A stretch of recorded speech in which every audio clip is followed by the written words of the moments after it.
Every now and then, a truly stellar new technology emerges, and it always takes us to places we've never imagined. We saw this with the combustion engine, the telephone, computers, and of course, the internet.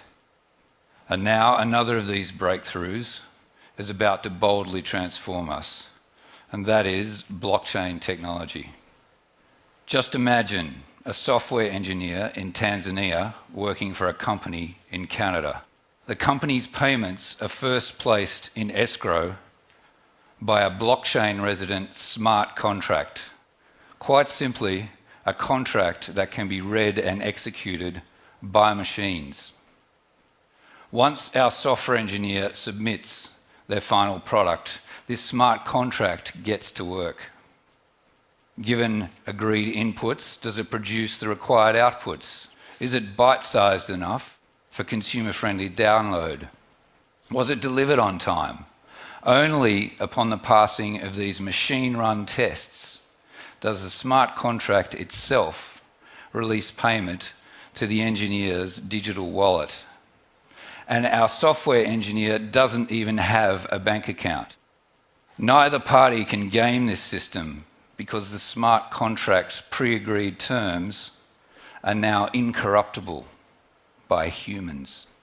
The software engineer is empowered to participate in the global economy in a fair and frictionless way, while the company has unearthed entirely new ways of doing business, sourcing new suppliers, and automating quality assurance. And neither party is subjected to the layers of fees that we typically associate with cross-border payments, so they both improve their margins. Imagine your son or daughter rocking up to a nightclub and proving their eligibility to enter simply by using their thumbprint and a mobile device, without disclosing their date of birth or any personally identifying information, reclaiming complete control over their identity. Imagine a world where assets are tracked from their origin all the way through a supply chain, certifying provenance in irrefutable ways.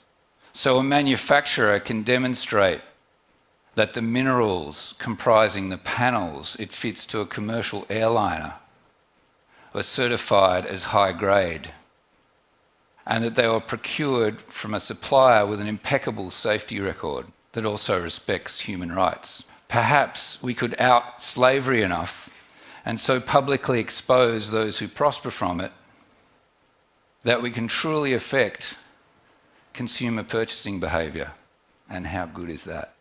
But understanding how we get there really is best understood by first understanding how we arrived here.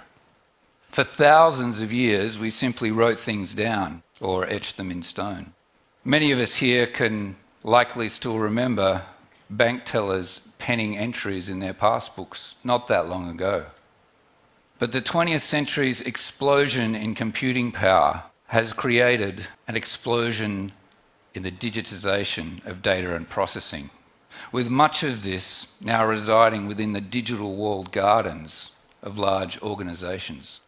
For a while, this worked pretty well. Computers started printing entries in passbooks, and by removing people from the process, we tuned into the benefits of automation and self-service. But things became far more complex very quickly with the introduction of new channels, like contact centers, ATMs, voice recognition services. The problem was that these systems didn't come ready integrated. And so we witnessed another explosion in data silos within organizations, leading to data inconsistencies, a whole lot of service issues, and ultimately fraud. So point-to-point periodic data transfers between these silos were soon superseded by database replication, where a centralized brain ensured that all changes to all data were synchronized globally within milliseconds.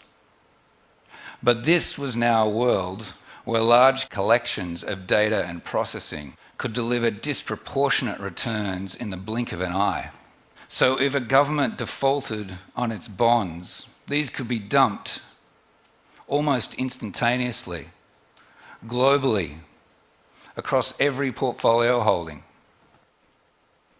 And before just about every individual investor ever learned that a default had occurred. But it's not just the banks. Telcos, internet search providers, and now social networks. Virtually every large organisation on the planet now has assets just like these. Another side effect of these concentrations of power is that you and I are increasingly reliant upon these walled gardeners to interact with one another in virtually every digital way, to exchange money, emails, photographs, posts, leaving us with little practical option but to trust these intermediaries. But skepticism in organisations' competencies and motivations is at an all-time high. Subprime, Panama, data breaches, data surveillance. It's little wonder that trickle-down trust just isn't cutting it. Walled gardens are closed, but blockchains are open. So what if we tore down some walls, decentralized things, and evolved a new way to exist? You see, blockchains are ultimately about bringing the world closer together, breaking down barriers to entry, commoditizing trust just as the internet commoditized communications. Interoperability is built in from the ground up, creating an entirely new layer of interaction for the whole world. So people with no particular knowledge of one another can interact with confidence and without relying upon a trusted third party to do so.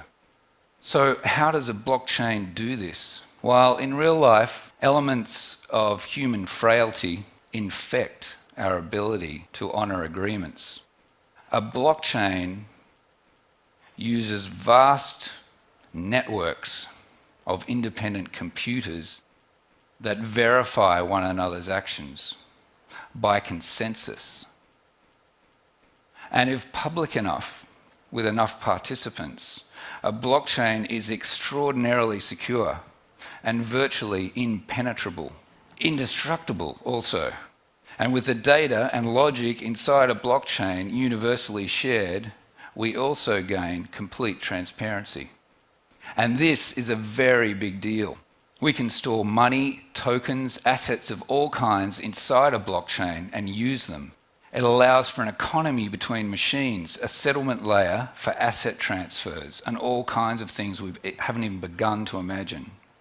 Blockchain may soon underpin the next real revolution of the information age. But while the potential benefits of blockchain are undoubtedly immense, in the short to medium term, there will be some maturing and possibly some pain. Current implementations of blockchain, Bitcoin and Ethereum, do not quite meet the performance and scale requirements of some of the applications we've been talking about. The thing is that the computer science of consensus platforms is not yet fully understood, and it will take further research and some trial and error to get there. But that trial and error is a little scary because there is already substantial value at risk. Blockchain technology has a steep learning curve, and the applications that run on it will take some time to develop. Let alone the fact that we're talking about rewiring organisations that support tens of thousands of jobs in departments and divisions, some of which won't be required. That's a huge task. This technology forces entirely new ways of interacting and doing business. In order to shape this future, you need to participate. Those organisations that learn how to play in more open and collaborative ecosystems will survive and thrive. Those that don't probably won't. This is a period in technological history during which you cannot stick your head in the sand. Blockchain is real, it's happening. And as the world tunes into it, the prospect for so many to gain access to so much will just be too big and too meaningful for them not to use it. The world is shifting from closed to open systems. There has never been a more promising and direct linkage between technology, economic growth, and societal well-being. Everybody can win. It might just be our values that determine who we all really are and what kind of world we leave to future generations. And how good is it that blockchain can encode these values and arbitrate on their behalf? This is something that you and we can make happen and prosper from all together. Are you a maker or a taker? Are you with the open or the closed? I say we all boldly transform together. Thank you.